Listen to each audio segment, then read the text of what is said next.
Señor, tú eres bueno, para siempre es tu misericordia. Y qué bueno que nos concedes estar en tu casa, casa de oración. Para elevar oración, tú dices que quieres que en todo lugar elevemos manos santas y elevemos también oraciones a tu presencia. Y oramos, Padre, por nuestros niños, por nuestros ancianos. Te damos gracias por la juventud de la iglesia, presente y futuro de esta iglesia y de esta nación. Oramos por la juventud venezolana, los estudiantes, los trabajadores, los emprendedores, que tú puedas cuidarles de todo mal y encaminar sus vidas, como lo hiciera, Señor, con José, con Daniel y con tantos que quedan en las páginas de la Biblia como testimonios vivos de lo que tú puedes hacer en la vida de un joven, de una mujer, de un hombre. Oramos, Padre Santo, por los quebrantados. Oramos por este niño precioso. Oramos por lo que todavía, Señor, en su corazón están lidiando con el dolor de la partida, del luto, de la ausencia, para que tu presencia sea ese bálsamo, Señor, que nos dé paz y tranquilidad. La familia Bielma, Atibisay Verastegui, aquellos que todavía, Señor, lidian con ese dolor por una pérdida, por una despedida, que puedas llenar esos corazones con tu presencia y con tu gracia, con tu amor, Padre, porque no hay medicina para ese dolor. Solo tu presencia y solo tu gracia, Señor, nos acompaña y nos fortalece. Oramos por la nación, por los estudiantes, por los poderes constituidos. Oramos por estos tiempos de dificultad, en la escasez, en las dinámicas sociales agobiantes, en tanta hostilidad, que tú nos ayudes, Señor. Tu rostro resplandezca sobre Venezuela y nos des paz, nos des prosperidad, nos des el camino que necesitamos para salir, Señor, adelante. Oramos, Padre Santo, por las parejas de nuestra iglesia. Las relaciones de noviazgo, bendícelas. Las relaciones de matrimonio, bendícelas, Señor. Que contemos con tu ayuda para esa empresa de la más importante. Y ahora, Señor, que queremos dedicar un tiempo para escuchar tu palabra. Escuchamos música, escuchamos conferencias, escuchamos alocuciones y lo hacemos con respeto y con intención. Cuánto más ahora para escuchar tu palabra, que es viva y eficaz y más cortante que toda espada de doble filo. Tú sabes qué necesitamos y yo confío, Señor, como los hermanos oran por mí como pastor y predicador toda la semana, cosa que me anima y me fortalece, y yo también oro que esta palabra nos bendiga en esta hora conforme a lo que estamos pasando. Y no solo nos traiga luz, sino que nos traiga fuerza para seguir caminando contigo, haciendo el bien y la justicia. En el nombre de Jesús oro, en el nombre de Jesús oramos dando gracias. Amén y amén. Tomen asiento, por favor.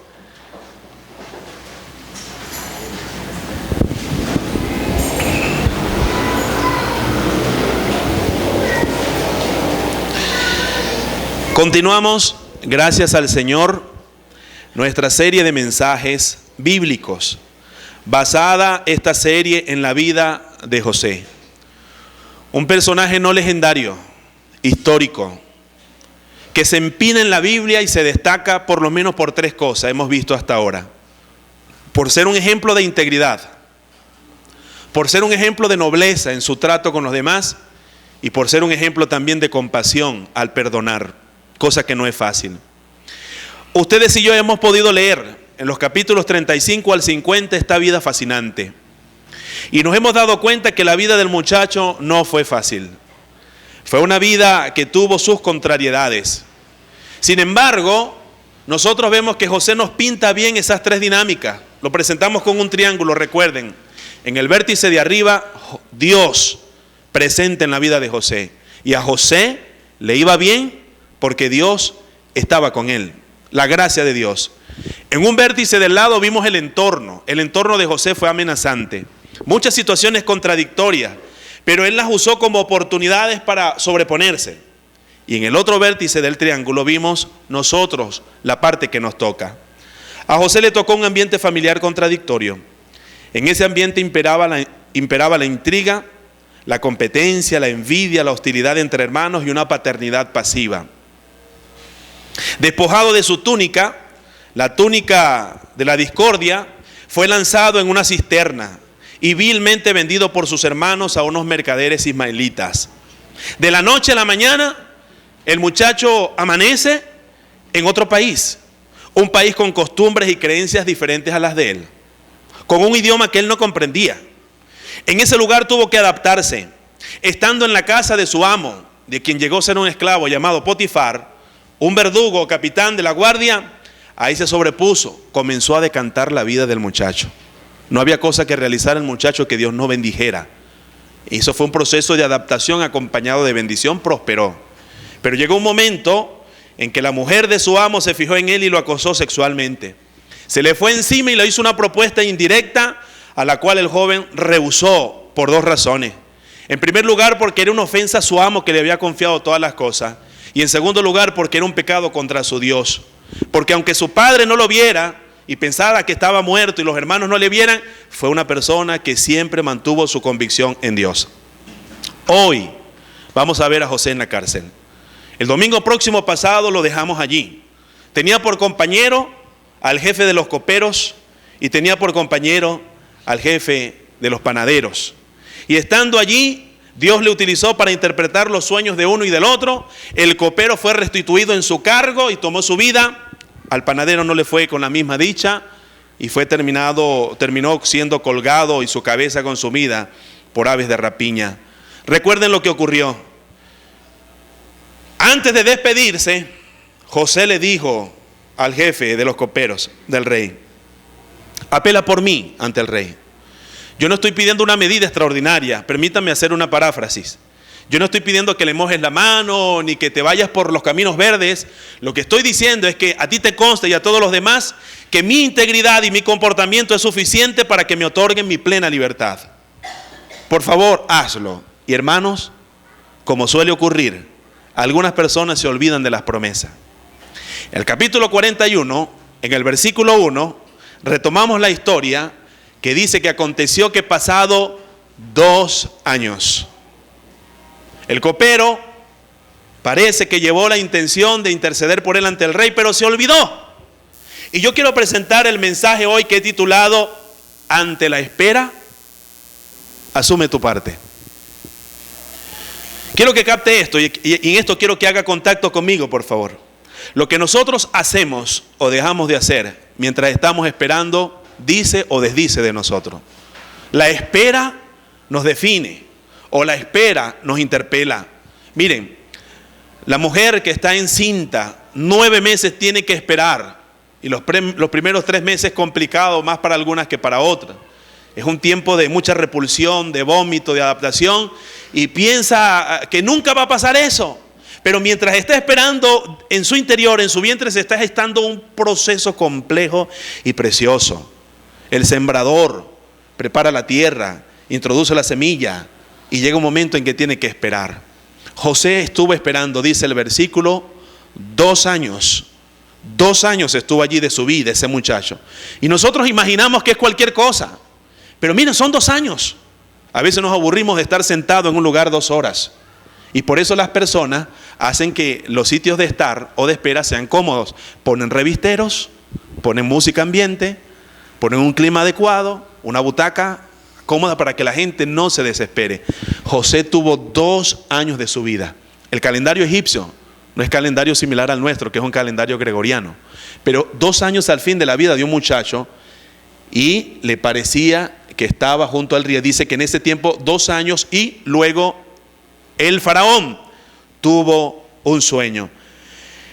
Y mientras nosotros esperamos, como he dicho anteriormente, eso revela de nosotros muchas cosas. Cómo nosotros esperamos una respuesta.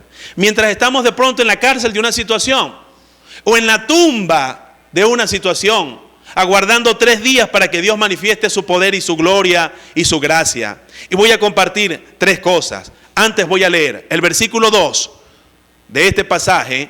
Ya hemos visto que 2 años dice: tuvo un sueño el faraón, y que del río subían 7 vacas hermosas a la vista y muy gordas, y pacían en el prado. Versículo 3. Y que tras ellas subían del río otras 7 vacas de feo aspecto y enjutas de carne, es decir, muy pero muy consumidas.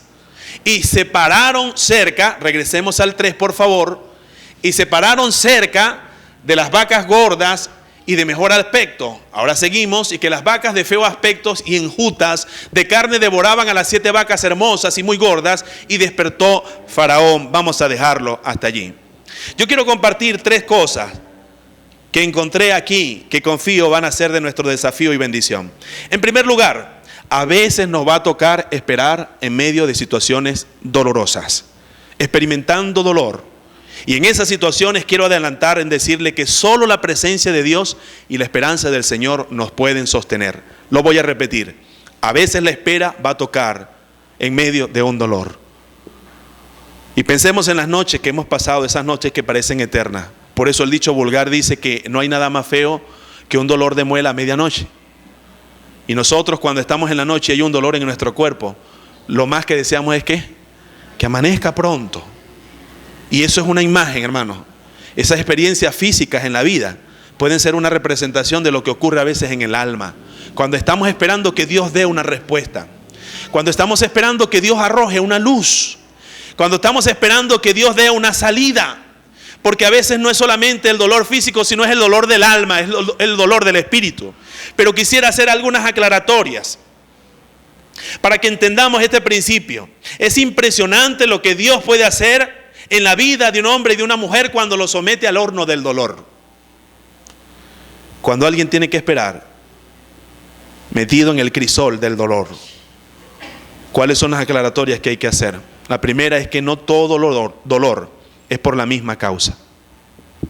Hay dolores que vienen a la vida, dolores físicos que son por causa fuera de nuestro alcance. Nosotros no sabemos por qué llegan esos dolores.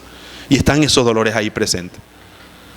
Hay un dolor. Hay una patología que algunas personas experimentan que es un dolor perenne, que no se acaba. La persona tiene que aprender a vivir con el dolor.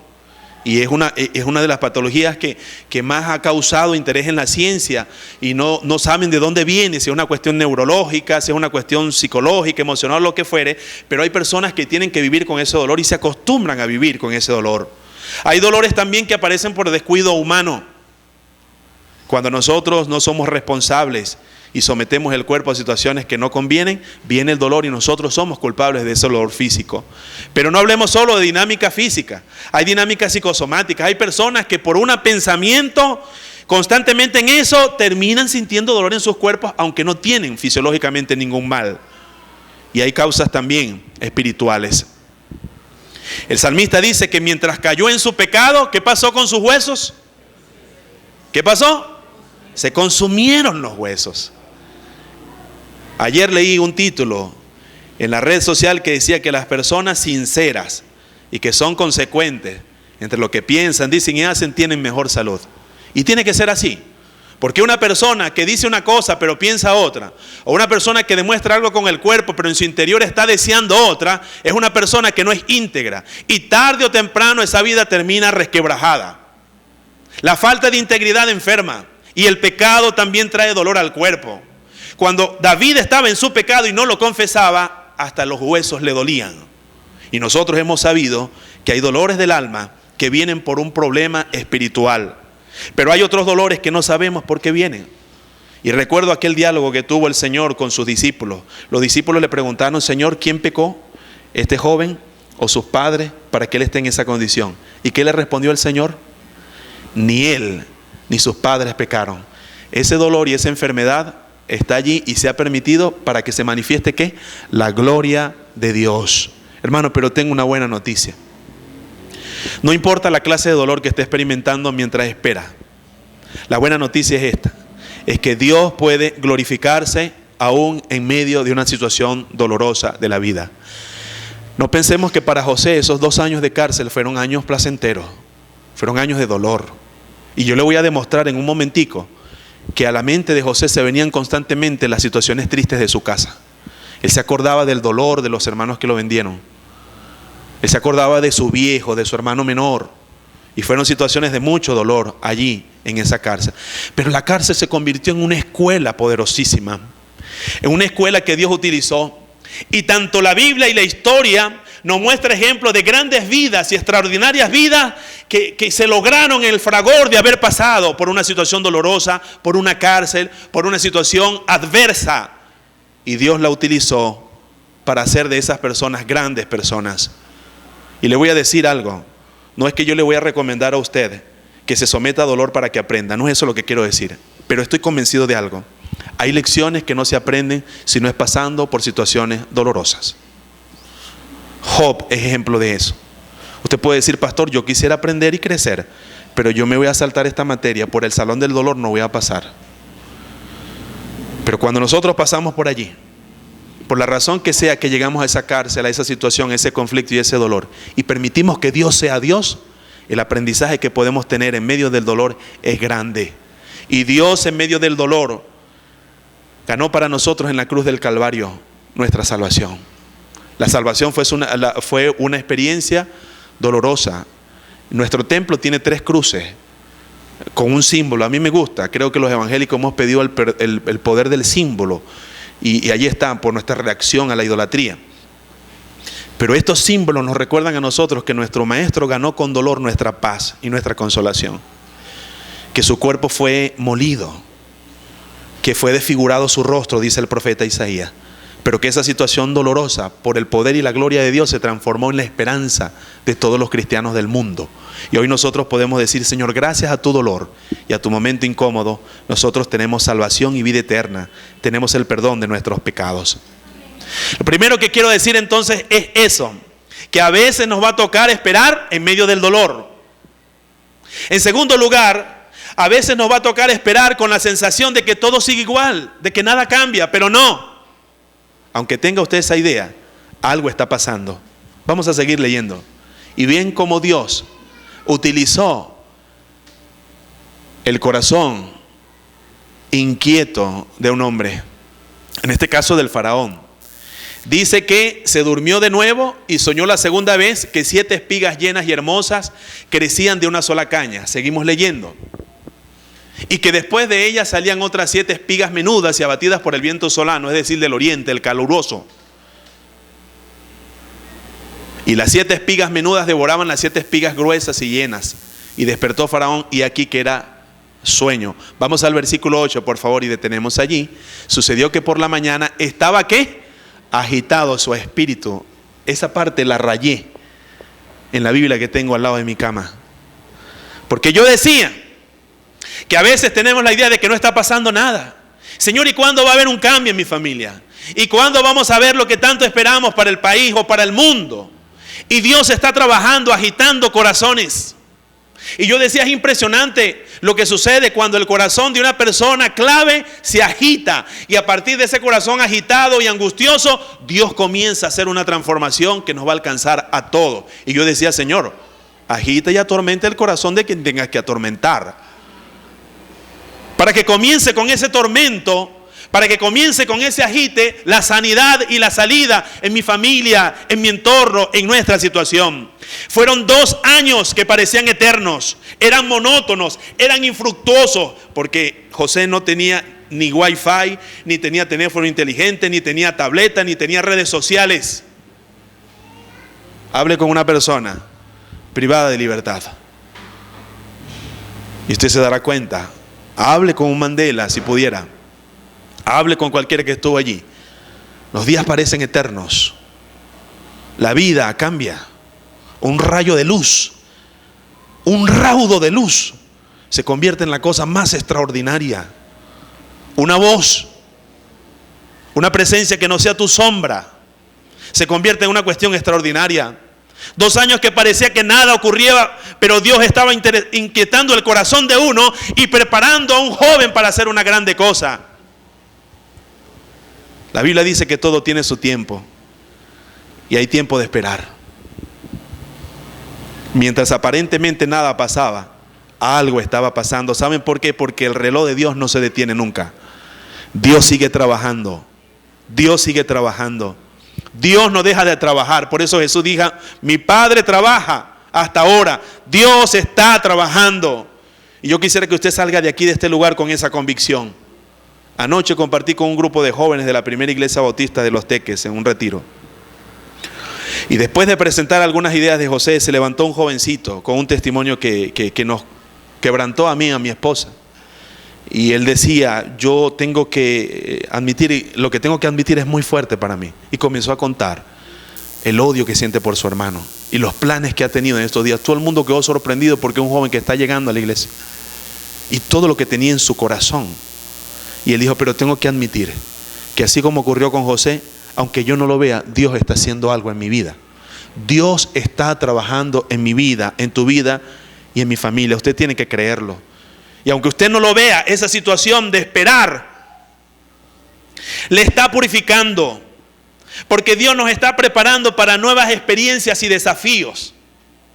Escuche este pensamiento que me pareció poderosísimo. No es mío, lo cito textualmente, dice: todos aquellos a quienes Dios utiliza grandemente son primero escondidos en el secreto de su presencia, lejos del orgullo de los hombres. Se lo voy a repetir. Todos aquellos a quienes Dios utiliza grandemente son primeros escondidos en el secreto de su presencia, lejos del orgullo de los hombres. Hay un momento en que Dios dice: cállate, espera, guarda pausa, es tiempo de sentarse. Pero es que yo sé predicar, es que yo canto bonito, es que soy muy talentoso, es que quiero... Aguarda un momento. Esta situación la está utilizando Dios para prepararte para un nuevo reto. Y les voy a dar un ejemplo. ¿Saben ustedes cuándo tuvo que esperar Abraham para que le naciera el prometido Isaac? ¿Cuántos años? Por lo menos 10 años. Por lo menos 10 años estuvo esperando Abraham para que Dios cumpliera la promesa. ¿Se acuerdan que recibieron aquella visita? Y le dijo: el año que viene, a esta misma fecha, tú, Sara, quedarás ¿qué? Encinta o embarazada. Sara se echó su risa de duda de aquel lado. Y entonces pasaron los años y no quedaba embarazada. La pareja trabajando duro para el embarazo y nada que venía. Y entonces a Abraham, o a ellos se le ocurrió la gran idea. Sara le dijo: bueno, pero ¿por qué no le echamos una ayudadita a Dios? ¿Y por dónde se fueron? ¿Buscaron a quién? A Agar. Se adelantaron. Le voy a contar una cosa. ¿Usted sabe cuánto tiempo tuvo que esperar Noé para que cayera la primera gota de aquella profecía de diluvio? ¿Sabe cuántos años? 120 años. Dios le manda a hacer un arca a este hombre. Le da plan específico de las medidas para mantener con vida a las especies conocidas en aquel tiempo. Y entonces el hombre salía y se asomaba por la ventana, ni un nubarrón, no caía nada. Y él tuvo que esperar, pero Dios estaba preparando para eso. ¿Sabe cuánto tiempo tuvo que esperar Moisés para asumir el liderazgo del pueblo en el desierto? 80 años de su vida. ¿Y qué decir de Gedeón? Aquel gran estratega, con sus dudas allí enconchado y poniéndole vellones a Dios. ¿Qué decir de Job con la cruda prueba? ¿Qué decir de Pablo? ¿Saben ustedes cuánto tiempo tuvo que tener el gran apóstol conocido que pedía permiso y todo el mundo se lo daba en silencio, que nadie sabía quién era Saulo de Tarso? 3 años en el desierto arábico. Dios lo metió allá en el silencio porque lo estaba preparando para una gran cosa. ¿Cuánto tiempo se apartó Jesús antes de comenzar su ministerio público? 40 días de ayuno y de oración. Mire, quiero decirle, usted no sabe lo que Dios está haciendo, pero en ese silencio, cuando tú piensas que nadie te visita, que nadie te toma en cuenta, que no estás haciendo nada valioso, que no tienes nada relevante, deja tranquilo a Dios, que Dios está trabajando para prepararte para unos procesos importantes en tu vida. Dios está haciendo algo aunque parezca que no. Y finalmente voy a decirlo así. En primer lugar, he dicho que a veces nos va a tocar esperar en medio de ¿qué? Del dolor. Y ahí solamente nos va a sustentar la presencia y la esperanza del Señor. En segundo lugar, he dicho que a veces nos va a tocar esperar con la sensación de que nadie está pasando, como que todo se detuvo. Y finalmente, le quiero animar: mientras espera, aproveche los cambios que Dios le da. Vamos a leer, por favor. Sucedió que por la mañana estaba agitado su espíritu, el de Faraón, y envió e hizo llamar a todos los magos de Egipto y a todos sus sabios, y le contó Faraón sus sueños, mas no había quien los pudiese interpretar. Seguimos. Entonces el jefe de los coperos habló a Faraón diciendo: ay, me acabo de acordar, se me había olvidado. 2 años. En algunas versiones dice: tengo que confesar un mal que hice. Y le dijo: ¿usted se acuerda que fuimos a parar a la cárcel? Allá conocimos a un joven hebreo así y asado.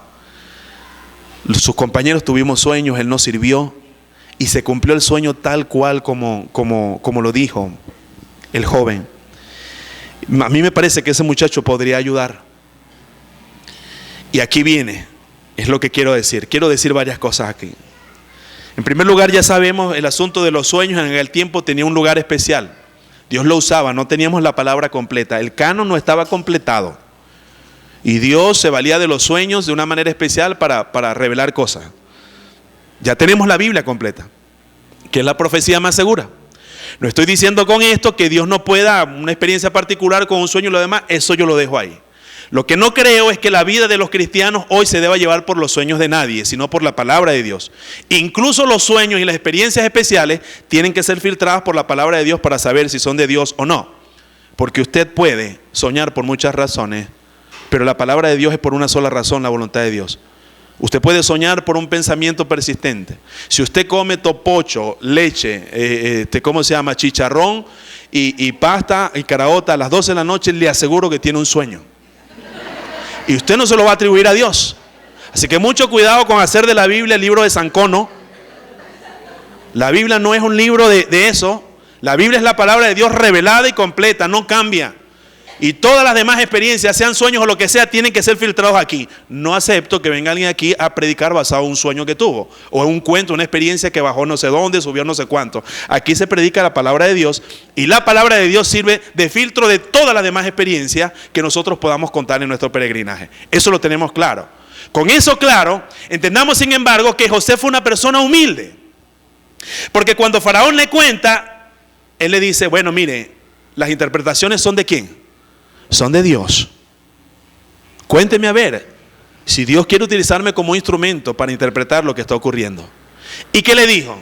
La razón por la cual soñó con vacas gordas y luego con vacas flacas y que las flacas se comían a las otras, y la razón por la cual se repite el sueño en términos de espiga, es un mismo sueño, solo que Dios está diciendo con persistencia que lo que va a hacer viene rápido. Dios está decidido a hacerlo pronto y usted tiene que tomar una medida. ¿En qué consistió el sueño? Su reino va a pasar por 7 años de gran prosperidad.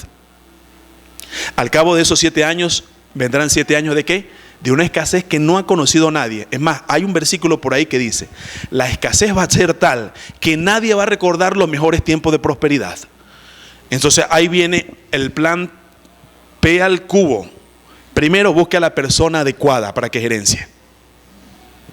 Segundo, hágase un plan de previsión estratégico realizable. Y tercero, sea persistente en mantenerse en lo que usted ha decidido. Algunos piensan que José como que estaba metiendo currículo así, ¿no? Porque Faraón dice, bueno, ¿y a dónde vamos a conseguir esa persona si tú eres la persona? Entonces José, bueno, no, yo simplemente le doy la idea. Le dio la idea y dijo, mira, aquí no hay nada que hacer. Usted es la persona, usted acaba de darnos el plan, usted tiene que hacerlo. Hermano, y en eso pensé, y yo dije, qué bueno, así hay que aplicarlo. Cuando un hermano dice, mira hermano, pastor, a mí me parece que en la iglesia deberíamos tener un plan para arreglar eso, porque hermano, usted es la persona, vamos a hacer un ministerio para que haga eso.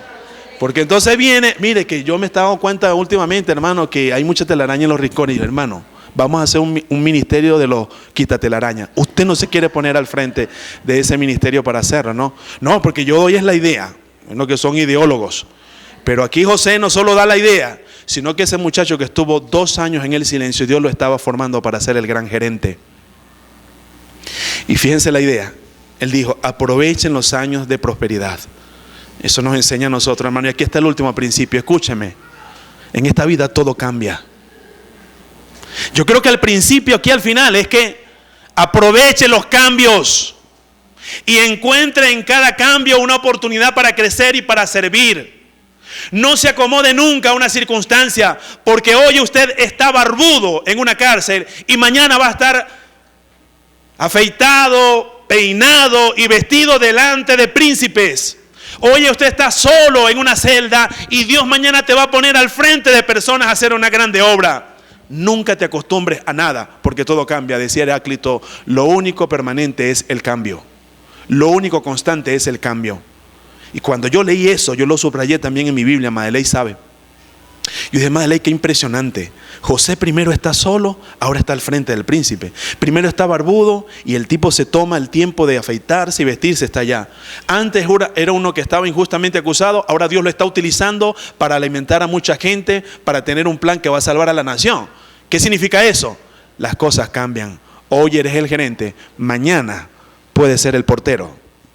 O al revés, hoy puedes estar en la puerta, mañana puedes ser el gerente de esa empresa. Lo importante no es el cambio que ocurre en tu vida. Lo importante es la disposición que tú tengas para hacer de ese cambio una oportunidad para glorificar al Señor. Y José no imaginaba, sigamos leyendo, vámonos por favor al versículo 31 del capítulo 41. José no imaginaba que Dios lo estaba preparando. En el versículo 31 dice, y aquella abundancia no se echará de ver. Lo que quiere decir ahí, según otra versión, es que tal será la escasez que nadie se va a acordar de la abundancia que tuvo a causa del hambre siguiente, la cual será gravísima. Versículo 32. Y al suceder el sueño a Faraón 2 veces significa que la cosa es firme de parte de Dios. O sea, Dios viene en serio y que Dios se apresura a hacerla. Versículo 33. Por tanto, provéase ahora Faraón de un varón prudente y sabio y póngalo sobre la tierra de Egipto. Versículo 34. Haga esto Faraón y ponga gobernadores sobre el país y quinte la tierra de Egipto en los 7 años de la abundancia. Quienes me siguen en Facebook saben que tuve un diálogo, puse un pasaje allí porque hay una parte donde dice que, vamos al versículo 35, que eso fue lo que cité y fue causa de alguien. El siguiente, por favor. Sigamos, ahí está. El asunto pareció bien a Faraón y a su siervo. La versión que yo puse en Facebook fue: Faraón y su funcionario recibieron de buena gana la sugerencia de José. Y yo decía que francamente, qué importante es cuando un padre de familia recibe la sugerencia de su esposa con humildad. Cuando el gerente de una empresa es capaz de escuchar y tener el sentido común para saber que lo que le están diciendo tiene sentido, dice, así sea del obrero. Mire, ustedes no conocen a Elodio Pérez, un hermano en el seminario que estuvo encargado de las áreas verdes, ahora está en vigilancia. Es una persona sumamente sabia. No tuvo estudios formales. Y varias veces me ha venido a mí con, mire, rector, usted me va a disculpar, usted sabe más que yo, tal cosa. No tiene que tener la humildad y la capacidad para saber cuando te están diciendo algo que tiene sentido. Porque las buenas sugerencias se dan a tiempo y con buena motivación. Las buenas sugerencias se reciben con humildad y las buenas sugerencias se aplican con prontitud. Qué bueno cuando el gerente de una empresa, cuando el padre de una casa, cuando un líder comunal, cuando un líder nacional es capaz de entender que la sugerencia que le están dando es buena y tiene que ponerla en práctica. Se requiere humildad. Las cosas cambian y cada cambio debe ser una oportunidad que se utilice con sabiduría para aprovecharla. Y alguien me dijo que había leído unos documentos de los rabinos donde sí, claro, porque José lo que hizo fue esclavizar esos pobres pueblos. Y yo le decía, bueno, esos son los documentos de algunos rabinos, pero la misma Biblia me dice en 50:20 que Dios utilizó a José para mantener con vida a mucha gente. Que Dios utilizó a esta persona y su sabiduría para bendecir a mucha gente. Así que bueno, los rabinos podrán decir que él, José y Faraón se pusieron de acuerdo para esclavizar a los pueblos, para oprimirlos y luego ponerles impuestos grandes y hacer que esos pueblos dependieran de ellos y de sus graneros. Esa es una lectura de una construcción humana, social e ideológica que pudiera ser válida. Pero Josué dice en 50:20, ustedes, vamos a ponerlo por favor. Génesis capítulo 50, versículo 20.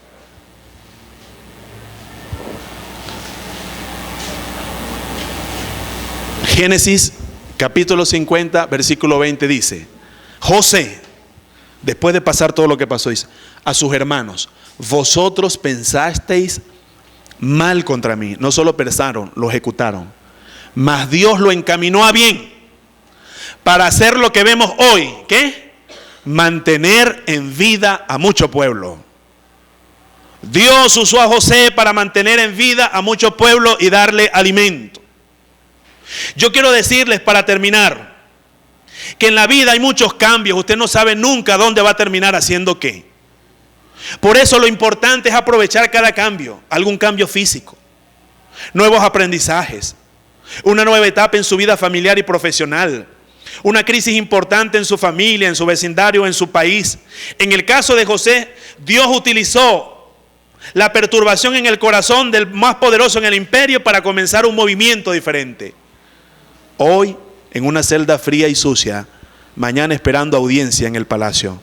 Hoy barbudo y desaliñado, mañana aseado y ante la presencia del rey. Ayer abandonado en la celda, hoy mandado a llamar por el mismo rey o faraón. Ayer hablando con tristes privados de libertad, ahora hablando con la persona más poderosa del imperio. Pero no se desubique, aunque todo cambia, Dios permanece para siempre, porque Él es el gran yo soy, el eterno, el alfa y el omega, el principio y el fin, de quien dice la Biblia, Jesús es el mismo ayer, hoy y por los siglos, porque en Él no hay mudanza ni sombra de variación. Aunque todo cambie, Dios y su palabra es para nosotros la roca inconmovible de los tiempos. Él permanece para siempre. Por eso podemos caminar fijo.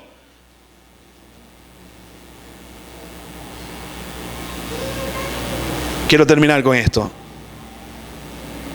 La espera en cualquier situación de la vida implica riesgo y oportunidad. El llamamiento para nosotros es confiar en Dios. A Jonás le tocó una espera, ¿dónde? En la panza de algún monstruo marino. Y allí comenzó a orar y de una manera milagrosa Dios hizo que ese crisol lo probara, para que pudiera comprender que la misericordia de Dios es grande. Cuando llegue en la recompensa, hermano, no se acomode a una situación. No se acomode a nada, por favor. Esté siempre abierto para honrar a Dios, porque todo cambia. Dios permanece para siempre. Y ante la espera, asuma su parte de confiar en el Señor. Quisiera invitarles a orar. Vamos a orar a Dios.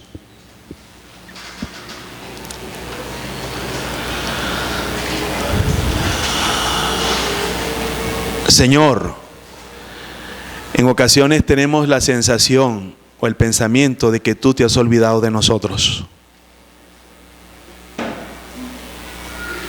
de que nada está pasando.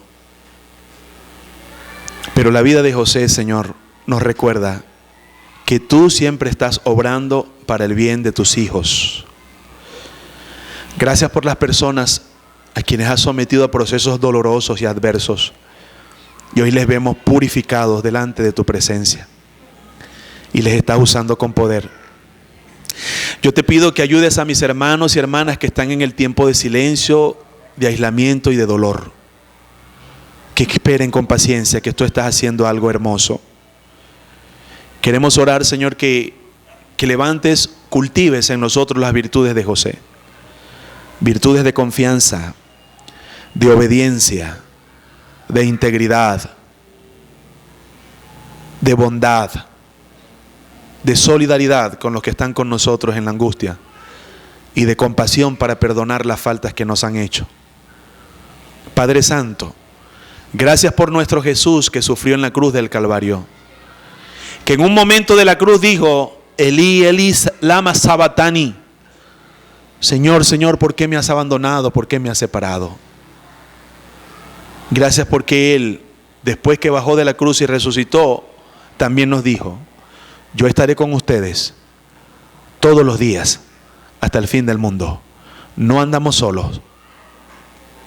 Tú estás trabajando en nosotros, alrededor de nosotros y por encima de nosotros. Muchas gracias, Señor, porque el deseo de nuestro corazón es decir como José, cuando fue ascendido, se le dio esposa, tuvo 2 hijos preciosos. El nombre de uno significaba, Dios me ha hecho olvidar todos los días amargos de mi casa. Y el nombre del otro hijo significaba, Dios me hizo prosperar en medio de esta adversidad. José fue bendecido por ti, Señor. Y nosotros te glorificamos porque tú eres un Dios justo. Y pedimos que tú te glorifiques en nuestra situación, en nuestra familia, en nuestra iglesia, en nuestra comunidad, en nuestro país, en nuestro mundo. Por los méritos de Cristo oro. Por los méritos de Cristo oramos dando gracias. Amén y amén. Nos vamos